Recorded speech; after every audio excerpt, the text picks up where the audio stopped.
Olá pessoal, tudo bem? Hoje estamos aqui com o Zé Antônio, professor de matemática, mestre, uma pessoa ilustre. Agradeço o convite de ter vindo aqui, é com imenso prazer. A gente está numa situação da educação que a gente precisa dar uma atenção imediata, é agora. Isso aqui a gente não pode deixar para depois. Então eu sinto grato, Zé, pela tua presença aqui. Eu quero começar perguntando para você, tu já está no Educação Estadual desde 96, no município desde 2000. Me dá um parecer aí, Zé, desses últimos de 2000 para cá, como que está a situação da educação, o que tu vê, quais são os aspectos que você acha que são importantes, que a gente precisa dar mais atenção. Então é isso, o papo é muito bom e a gente pode ficar horas conversando e eu acho que isso daí é muito importante. É isso mesmo, é muito importante, né, Gretchen? Agradeço o convite. Para mim é um prazer estar aqui conversando sobre educação, a gente que vive e respira educação no nosso dia a dia, então é muito gostoso conversar.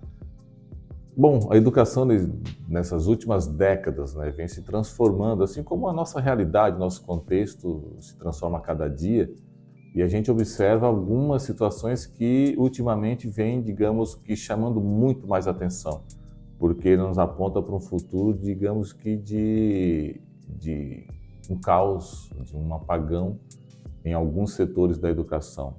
Se a gente não fizer nada agora, ou no sentido de atacar algumas frentes para que a gente consiga reverter e ter, de fato, uma educação de qualidade, com uma entrega para as nossas crianças, os nossos adolescentes, de forma que a gente consiga, daqui a um pouco, girar uma roda de uma forma que a gente tenha os bons profissionais do mercado, que a gente tenha professores motivados, querendo fazer mais, né, e de forma consistente na educação. A gente precisa, então, conversar bastante sobre esse assunto, com certeza.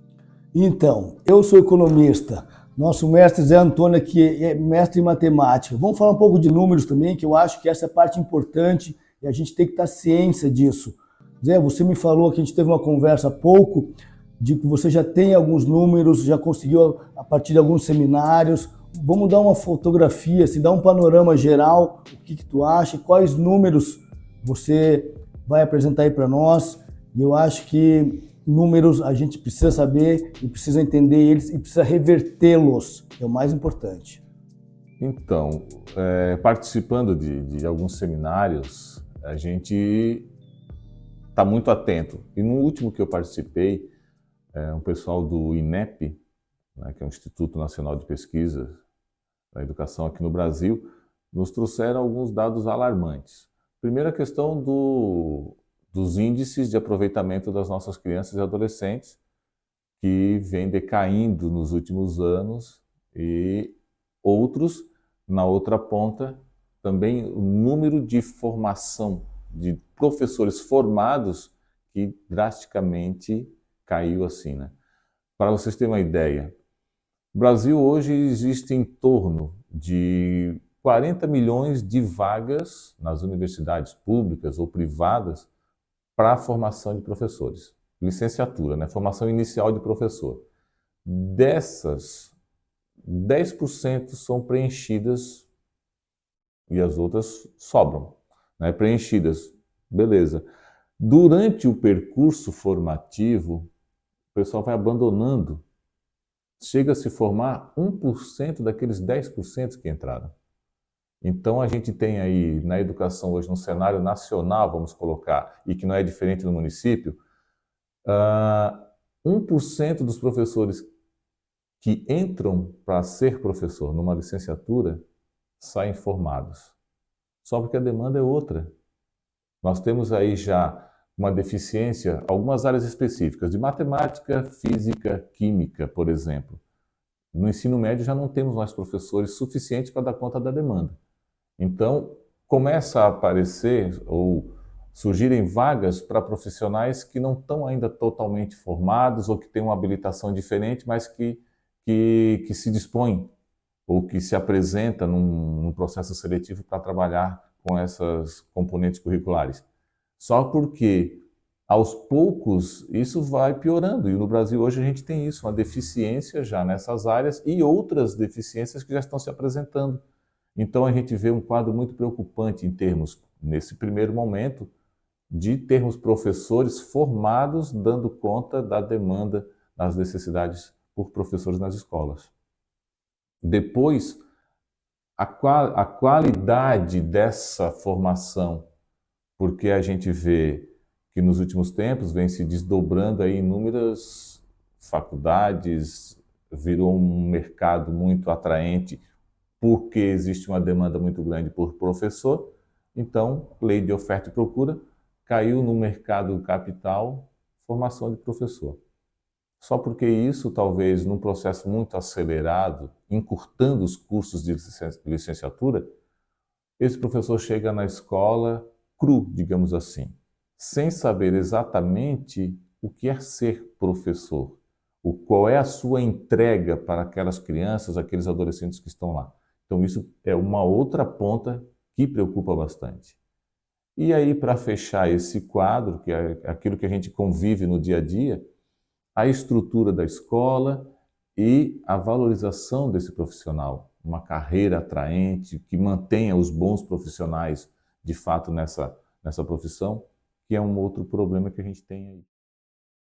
Então, na atual situação das escolas do município, a gente vê hoje o mundo digital e parece que as escolas são analógicas. É isso que está acontecendo. Como é que a gente vai conseguir fazer esse elo, ligar isso, trabalhar, fazer funcionar e que a escola, a estrutura, tudo acompanhe esse processo, essa aceleração que está dando? Então, Negrete, é muito complexo, é um contexto muito complexo, como a gente vem falando. A educação por si só, ela é. Mas eu penso que qualquer gestor que vá hoje colocar na mesa um planejamento para a educação precisa pensar em algumas frentes. Ele tem que pensar, sim, lógico, na infraestrutura, no físico da escola, com certeza, precisa atualizar, certamente. Precisa pensar muito mais na pessoa do professor. E aí, na pessoa do professor, ele tem que pensar numa carreira atraente para poder manter os bons profissionais e atrair novos bons profissionais. Só que aí, dentro de uma carreira atraente, não é só salário, você tem que ter um suporte psicológico, um suporte de formações contínuas, tem que ser sistemático para o professor estar se propondo a estudar, a se reciclar, a se reinventar para poder acompanhar essa questão digital. E aí essa formação tem que ser nas mais variadas áreas. Uma demanda muito crescente é a questão pela educação especial que se fala, que é uma necessidade. Então, o professor também precisa estar indo nessa direção. E também na questão da legislação. Uma carreira atraente não se faz de modo muito simples. Você tem que ter uma legislação robusta que preveja os avanços para o professor, como é que ele tem que entrar, como é que ele pode fazer para crescer, como é que ele pode fazer para se manter com qualidade dentro de uma carreira. Então a gente tem aí algumas dimensões que precisam ser pensadas. E aí, lógico, você consegue, tendo uma carreira atraente, uma escola com estrutura física e o professor tendo um suporte, ou seja, uma formação continuada, consistente, você consegue atacar bem melhor a educação. Sem deixar, claro, de a gente pontuar, e aí é uma responsabilidade também dos municípios, mas muito mais das entidades que formam os professores inicialmente, as faculdades. Precisa ser feito, e aí eu acredito que os vereadores podem atuar muito nisso, junto ao executivo, de buscar um entendimento, uma melhoria, digamos assim, uma atualização também dos currículos das universidades para a formação inicial dos professores. E aí você tem um professor que chega na escola bem formado, que vai receber suporte com uma carreira atraente, um bom salário, claro, vai ter uma formação continuada e vai ter um local com estrutura, uma estrutura atualizada, com certeza você vai ter aí ganhos significativos para a educação, sem dúvida nenhuma. Então, falamos de educação, agora precisamos saber de verbas orçamentárias. Isso é um um ponto também bem significativo a gente saber da onde que vem o recurso e para onde que a gente vai aplicar esse recurso. Então, como a gente vê que Garopaba está crescendo muito, todo ano tem uma margem, está crescendo, a gente precisa equalizar a lei orçamentária que vem para a educação e é feita só no ano seguinte. Zé Antônio, me dá um parecer assim, o que tu acha, como é que é feito o cálculo hoje, como é que vem a verba da lei orçamentária para a educação e qual que é esse déficit, se a gente pode fazer na Câmara Legislativa, se a gente pode contribuir para a gente tentar equalizar isso.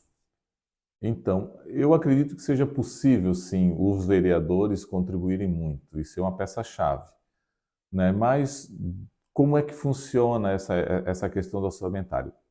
A educação, ela representa para o município 25% do orçamento. Lógico que esse orçamento, 25%, parece um grande montante, e é.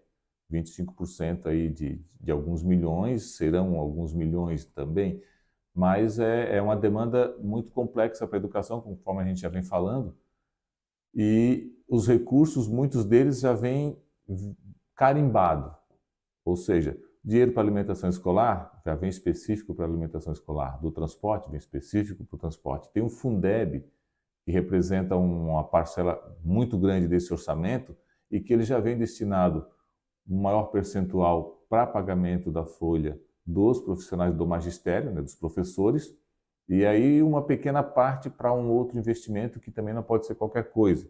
Ele já vem na legislação do Fundeb delimitado o que se pode fazer com aquele recurso. Só que aí o detalhe, como você mencionou, tudo isso vem relacionado às matrículas, ao número de matrículas do ano anterior, do exercício anterior. Só que aí Garopaba, como a população vem crescendo rapidamente, e a cada ano você tem um número a mais de matrículas novas muito grande. E aí o que acontece? O recurso está sempre atrás, o recurso está sempre a menor, digamos assim. Então eu penso que com um bom estudo, né, um raio-x da realidade do crescimento populacional que pode ser feito internamente, que revele aos órgãos competentes esse crescimento que é sempre a maior do que o recurso que vem, a Câmara de Vereadores pode sim, eu acredito muito nisso, que pode ter uma participação fundamental para tentar equalizar isso, adiantar algum recurso junto à União, que isso possa mudar, digamos assim, o modo como vem esse recurso, que possa ser mais rápido.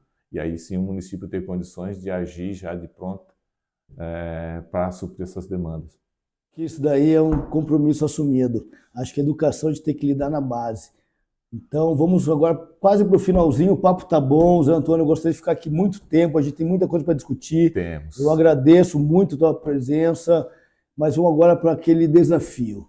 Garopaba vem crescendo em vários setores, mercado imobiliário bombando, economia não tanto, ela está sinalizando que vai crescer, mas está um pouco estagnada, a gente vê durante o ano isso, então está sinalizando um crescimento, mas ainda não acontece, e a base de tudo isso é a educação. Educação, no ponto de vista, a gente está no mundo digital e a educação está na lógica. Aí fica o desafio, vamos reverter isso. Qual que seria o desafio? Eu garanto que a gente vai estar olhando para esse lado da educação. É muito importante mesmo, não podemos deixar desamparado a parte da educação. Zé Antônio, escorre para nós aí e agradeço a tua presença. Então, eu penso que esse momento que você está proporcionando aqui para a gente é fundamental. E eu penso que os vereadores devem fazer isso durante todo o seu mandato. Está escutando, está conversando, ouvindo vários pontos de vista, né, pontos de vista diferentes, de pessoas diferentes, de momentos e locais diferentes dentro do município, e aí poder, então, tendo esses dados na mão, poder fazer a sua atuação de forma mais consistente. Então, é uma iniciativa fundamental essa sua, sabe, né, Grete? Até te parabenizo por isso, que a gente pode continuar conversando não só sobre educação, sobre diversos temas, que o vereador, estando próximo da comunidade, consegue-se sim fazer muito. E aí, inclusive, presente, acompanhando esse desenvolvimento da educação, tanto dentro da escola como fora dela, como outros projetos, contraturno e tudo mais, e a fazendo essa educação, então acompanhar essa geração digital, como a gente falou, e assim suprir aquilo que é necessário dentro da educação hoje, que a gente considera como uma educação de qualidade. Muito obrigado. Tá dado a dica, pessoal. Vamos conversar. Eu quero ser esse elo de ligação mesmo. Eu estou disposto para isso. Eu vim para cá para realizar isso. A gente ser o elo de ligação da comunidade, com o poder executivo e com os mestres, os professores, a educação. A gente tem que andar de mão dadas. A gente vai conseguir um resultado muito melhor e o compromisso firmado aqui para a educação. Nós temos que dar essa atenção. Ouvir os professores é fundamental, porque é ele que está lá na ponta, dentro da escola, que sabe, digamos assim, dos perrengues do dia a dia. Então, ouvir o professor é fundamental, porque ele vai te dar muitas sugestões. Lá, além, lógico, das suas angústias, outras sugestões ele vai poder te passar para poder você atuar lá dentro da Câmara de Vereadores. Isso é um recado importante para todos, aqueles que se interessam em entrar no Legislativo, inclusive. Perfeito. Muito obrigado. Um abraço.